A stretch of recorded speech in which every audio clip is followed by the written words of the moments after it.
अब तो मुझे याद भी नहीं कि यह कहानी शुरू हुए कितना समय हो चुका है। 2 साल या शायद 3 साल। मेरी याददाश्त धुंधली हो चुकी है। मेरा नाम किरिशिमा साची।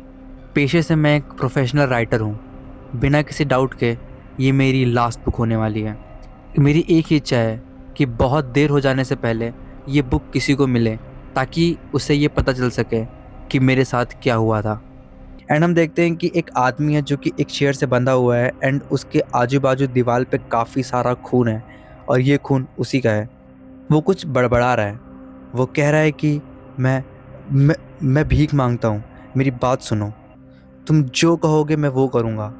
एंड हम देखते हैं कि उसे कोई देख रहा है एंड उसे एक डेविल देख रहा है जिसकी बड़ी बड़ी आंखें हैं एंड वो उसको उस दरवाजे के छेद से घूर घूर के देख रहा है एंड ये काफ़ी टेरिफाइंग है। एंड वो आदमी कहता है कि मैं मरना नहीं चाहता। एंड हम देखते हैं कि वो डेविल अभी भी उसे देख रहा है, अब आंखें फाड़ के, एंड उसकी आंखें लाल है। एंड नीचे हम राइटर का एक मैसेज देखते हैं जिसमें लिखा हुआ है कि ये सब तब शुरू हुआ जब मैं और मेरी पत्नी एक बीच पे आए थे अपने पुराने जख्मों को भरने। So hello. स्टार्टिंग का जो मैंने 20 से 30 सेकंड देखा वो एक दूसरी मांगा है जिसे मैं सोच रहा हूँ इस चैनल पे एक्सप्लेन करूँ या ना करूँ। मैं काफ़ी ज़्यादा कंफ्यूज हूँ एंड इसलिए मैंने उसे स्टार्टिंग में डाल दिया ताकि तुम मुझे बता सको कि क्या तुम उसका एक्सप्लेनेशन देखना पसंद करोगे। एंड बात करूँ पंपकिन नाइट की, तो आई एम सॉरी, मुझे एपिसोड डालने में काफ़ी ज़्यादा टाइम लग गया क्योंकि मैं चाहता था कि मैं इसे आईपीएल के बाद अपलोड करूँ। तो लेट के लिए सॉरी एंड अगली बार ऐसा लेट नहीं होगा। मैं हर हफ्ते 2 वीडियो डालने की कोशिश करूंगा। ज़्यादा बात नहीं करते हैं, चलते सीधा वीडियो पे। वीडियो शुरू होगी इन 3, 2, 1 स्टार्ट। तो पिछले एपिसोड में हमने देखा कि जिसे हमने साकी समझा था वो असल में नाओको थी एंड उसने साकी के पेरेंट्स को काफी ब्रूटल तरीके से मार दिया। एंड हमने नाओको की बैक स्टोरी भी देखी। एंड अब आगे तो काजुया नारुतो और अराटा को ये बताता है कि कैसे नाओको ने साकी को मार के उसकी जगह ले ली थी एंड उसने साकी के पेरेंट्स को भी मार दिया। एंड शायद उसे हमारे प्लान के बारे में पता है क्योंकि उसने हमारी बातें सुनी थी। जहाँ नारुतो एंड अराटा आपस में काफी गुस्से में बात कर रहे हैं कि अगर हमें जरा सा भी आइडिया होता है कि वो साकी नहीं बल्कि नाओको है तो हम उसे वही सबक सिखाते। वो हमारे साथ हॉस्पिटल में थी एंड हमें पता भी नहीं चला। एंड इसी बीच काजुया ये सोच रहा है कि इन दोनों में से किसने या दोनों ने, क्या इसलिए नाओको ने ये प्रिटेंड किया कि वो साकी है ताकि वो ये पता कर सके कि मास्क वाला मजाक आखिर किया किसने था, इसके पीछे का कल्प्रिट कौन है। कट टू डिटेक्टिव ऑफिस जहाँ डिटेक्टिव और उसके असिस्टेंट नाओको के बारे में बात कर रहे हैं कि कैसे वो बाकी सब लोगों से अलग थी। उसकी इयररिंग्स, उसके रिबन्स, उसका पहनावा कुछ अलग ही था। इसे देख के पता चलता है कि वो बुली क्यों होती थी। बेसिकली वो ये कहना चाहती है कि बुली वो लोग होते हैं जो ग्रुप से अलग होते हैं, जो लोग बाकी लोगों से अलग होते हैं वही बुली होता है। तभी डिटेक्टिव साहब कहते हैं कि नाओको के साथ बुलिंग कुछ ज्यादा ही सीवियर थी। एंड हम देखते हैं सेकेंड ईयर स्कूल ट्रिप की फोटो जिसमें नाओको के बाल कटे हुए हैं, उसके फेस में काफी सारे चोट के निशान हैं, उसके सर पे बैंडेज है बट स्टिल उसने रिबन पहना है, उसने इयररिंग्स पहना है। एंड नाओको के इसी पॉजिटिव एटीट्यूड की वजह से बुलीज काफी ज्यादा ऑफेंड हो जाते थे एंड फिर वो उसके साथ और बद से बदतर बिहेव करते थे। डिटेक्टिव कहता है कि मेरी गट फीलिंग ये कहती है कि नाओको के साथ मास्क वाला इंसिडेंट कोई एक्सीडेंट नहीं था बल्कि उन लोगों ने जानबूझकर उसका फेस जलाया। एंड आगे हम देखते हैं नारुतो को जो कि हॉस्पिटल की न्यूज देखते हुए ये बोल रहा है कि अच्छा है इन लोगों ने मेरा नाम इन सब चीजों में नहीं डाला। कि तभी उसके पीछे से एक आवाज आती है कि तुम अभी माइनर हो, ये सब लोग एक माइनर का नाम नहीं छाप सकते। एंड ये कौन है, ये कौन है, ये कौन है? ये है हमारी बैडी। यहाँ बैडी और नारुतो के बीच काफी फालतू बातें होती हैं बट यहाँ इंपॉर्टेंट बात यह है कि बैडी को पता है कि हैलोवीन पार्टी की रात जो भी चीजें हुई उन सब के पीछे नारुतो का हाथ है, क्योंकि बैडी ने नारुतो को देखा था उस पंपकिन मास्क के साथ छेड़छाड़ करते हुए। एंड जब ये सब चीजें हुई, जब नाओको का फेस जला तो नारुतो एंड उसकी फ्रेंड्स काफी ज्यादा खुश थे। एंड ये देख के बैडी को काफी absurd लगा। एंड वो मास्क अभी बैडी के पास ही है क्योंकि नाओको ने तो एक नया मास्क बना लिया था। ये सब चीजें जब नारुतो को पता चलती है नारुतो की फट जाती है बट बैडी उसे बोलती है कि वो किसी को कुछ नहीं बताएगी। एंड यहाँ कुछ चीगी विगी मोमेंट्स बनना शुरू हो जाते हैं, बिल्ड होते हैं, जहाँ बैडी नारुतो के ऊपर एंड मतलब तुम खुद देख सकते हो कि मतलब यहाँ क्या होने वाला है। एंड आई वॉज लाइक कि ठीक है भाई, अब 1-2 पैनल को छोड़ देते हैं, आगे क्या होता है। एंड ब्रो उनके बीच में कुछ भी नहीं हुआ क्योंकि वहां नाओको आ गई एंड नाओको ने बैडी के पॉम में हुक फंसा के उसे उठा दिया। नारुतो वहां से भागने की कोशिश करता है क्योंकि उसे पता है कि अगली बारी उसकी ही है। एंड नाओको इज लाइक क्या रे कुत्ते कहाँ। नारुतो की फट जाती है एंड वो बस एक ही चीज कह रहा है कि वो सब एक प्रैंक था, मुझे नहीं पता था कि तुम्हें इतना ज्यादा चोट लग जाएगा, वो सब एक प्रैंक था और कुछ नहीं था। बट यार बहडी कुछ ज्यादा ही चिल्ला रही थी एंड नाओको ने उसके पेट पे लात मार के उसे बेहोश कर दिया। एंड इस चीज का फायदा उठाते हुए नारुतो नाओको को पंच मारने जाता है कि तभी नाओको पंच के बीच में चाकू रख देती है एंड उसने नारुतो के हाथों को क्वाइट खीरे की तरह काट दिया। नाओको नारुतो के सर पे जोर से पत्थर मार के उसे बेहोश कर देती है एंड नारुतो एंड बैडी दोनों को उठा के वो स्कूल के किसी कमरे में ले जाती है। तो रूम में ऐसा कुछ कमरा है, अजीब सा दिख रहा है एंड नाओको ने इस तरीके से सेटअप किया है कि उसने बैडी की आंखों पे पट्टी बांध दी है एंड जैसे ही बैडी नारुतो के पास आने की कोशिश करती है, नारुतो के गले में जो फंदा है वो टाइट होता है एंड इससे नारुतो का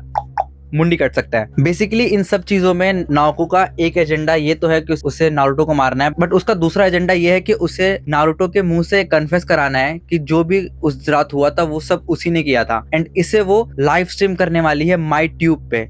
हाँ, जैसे हमारे यहाँ यूट्यूब है वैसे इस मांगा में माई ट्यूब है। नाओको नारुतो को काफी डराती है, काफी धमकाती है एंड फाइनली नारुतो कन्फेस कर देता है कि हैलोवीन पार्टी की रात को जो भी हुआ था वो सब नारुतो ने किया था, उन सब के पीछे नारुतो का ही हाथ है। एंड वो एक चीज और बताता है कि उस मास्क में सिर्फ और सिर्फ फायरवर्क नहीं थे बल्कि उसमें सल्फ्यूरिक एसिड के पाउचेस थे जो फूट जाते हैं एंड उसी वजह से नाओको का चेहरा इतना ज्यादा जल जाता है। ये लाइव स्ट्रीम अराटा और काजुया भी देख रहे हैं एंड काजुया अराटा से पूछता है कि आखिर क्यों नाओको को इतना बुली, क्यों, आखिर कारण क्या है। एंड अराटा बड़े ही कोल्ड तरीके से कहता है कि कोई कारण नहीं है, हमें ये करने में मजा आता था बस। नाओको ने बैडी को मार दिया अनफॉर्चुनेटली एंड उसने बैडी के पॉम्पम से हुक निकाल के दरवाजे पे लगा दिया। बेसिकली अब किसी ने भी दरवाजा खोला तो नारुतो की मुंडी कट जाएगी। नाओको जाती है नारुतो को मारने के लिए कि तभी नारुतो यूज करता है अपना टॉप क्लास वेपन जो इस नारुतो के पास भी है एंड हमारे नारुतो के पास भी है एंड वो है टोकनो जुत्सु। वो नाओको को अपनी बातों में फंसा के अपने हाथ खोल लेता है एंड उसके गले में जो रस्सी बनी थी वो खोल के नाओको के हाथ में बांधता है एंड मुझे नहीं पता कैसे, बट तभी वहां अराटा आ जाता है एंड वो दरवाजा खोल देता है एंड उसके दरवाजा खोलते ही तुम्हें पता है क्या होने वाला है, नाओको का हाथ कट जाता है। अराटा जैसे ही कमरे में एंटर करता है वो नाओको के पेट पे लात मारता है, उसके चेहरे पे लात मार के उसका मांस तोड़ देता है एंड वो उसे बहुत मारता है, वो उसे पंचेस पे पंचेस मारता है, वो भी सीधा फेस पे। एंड ये सब काजुया देख रहा है एंड सोच रहा है कि फिर से नाओको बुली हो रही है एंड मैं कुछ नहीं कर पा रहा हूँ, मुझे ये फिर से वही याद दिला रहा है जो पहले होता था, ये सब लोग मिलके नाओको को बुली करते थे एंड मैं कुछ नहीं कर पाता था। बट इस बार कुछ तो अलग हुआ एंड काजुया हिम्मत करके अराटा को किक कर देता है एंड ही इज लाइक कि मैंने कर दिया एंड वो नाओको को कन्फेस करता है कि वो उसे पसंद करता है। वो दोनों काफी ज्यादा खुश हो जाते हैं एंड एक दूसरे को गले लगा लेते हैं। बट ये खुशी ज्यादा टाइम तक टिकती नहीं है क्योंकि Naruto and Kazuya baseball bat से उन दोनों के सर पे मार के उन्हें बेहोश कर देते हैं एंड अराटा इज लाइक कि हम इन बॉडीज का क्या करेंगे, हम इन्हें यहाँ छोड़ नहीं सकते एंड नारुतो इज लाइक कि अब भी ठीक करके देता हूँ एंड वही दूसरी तरफ डिटेक्टिव के बॉस ने इन्वेस्टिगेशन को कैंसिल कर दिया ये कहते हुए कि सस्पेक्ट पकड़ा गया है, बट असल में बात कुछ और है एंड वो हमें आगे पता चलेगा कि तभी स्कूल के प्रीमिसेस में एक वैन आती है एंड गार्ड सोच रहा है कि इस समय ये वैन यहाँ क्या कर रही है। वो नीचे जाता है वैन को रोकने के लिए एंड हमें पता चलता है कि उस वैन में तो डोनाल्ड ट्रंप है। नहीं मैं मजाक नहीं कर रहा हूँ, मैं मजाक नहीं कर रहा हूँ, तुम खुद देख लो, ये तुम्हें ट्रंप की तरह नहीं दिख रहा है। एंड हमें पता चलता है कि ये इंसान नारुतो का बाप है एंड इस सिटी का मेयर है। अब समझ में आया कि नारुतो इतना उड़ता क्यों है, क्योंकि उसका बाप इस सिटी का मेयर है। नारुतो एंड अराटा काजुया, बैडी और नाओको की बॉडी उठा के वैन में भर देते हैं डंप करने ले जाने के लिए। एंड इसी बीच हमें दो चीजें पता चलती है। पहली कि वो जो लाइव स्ट्रीम थी वो अब हट चुकी है, जो मेयर साहब हैं उन्होंने उस लाइव स्ट्रीम को हटा दिया। एंड दूसरी, नाओको को मेंटल हॉस्पिटल पहुंचाने में मेयर का ही हाथ था एंड सारे के सारे सबूत जो कि नाओको के सपोर्ट में थे उन सभी सबूतों को मेयर ने ही गायब कराया था। वैन एक अंडर कंस्ट्रक्शन बिल्डिंग के पास रुकती है एंड हमें पता चलता है कि इनका प्लान ये है कि वो इन बॉडीज को इस अंडर कंस्ट्रक्शन बिल्डिंग में डाल देंगे क्योंकि अगले ही दिन इस पे कंक्रीट भरा जाएगा। तो इन बॉडीज के साथ साथ मेयर के जितने भी टैक्स रिकॉर्ड्स हैं वो भी दब जाएंगे। पहले अराटा और नारुतो बैडी की बॉडी ले जाते हैं एंड उसे फेंक देते हैं एंड दे आर वंडरिंग कि ये होल कितना गहरा है। इसे अगर तुम होल कहते हो तो मेयर बताता है कि ये होल 20 मीटर गहरा है। एंड मेयर पीछे वो जो गाड़ी होती है जिससे बॉक्स उठाते हैं, हमने ऑर्गेनो फॉरेस्ट में देखा है गाड़ी को, एंड उस गाड़ी में काजुया और नाओको की बॉडी लेके आता है फेंकने के लिए। एंड यहाँ नारुतो और मेयर हंस रहे हैं कि तभी नाओको को होश आ जाता है एंड वो उन लोगों को धमकी देना शुरू करती है कि मैं वापस आऊंगी।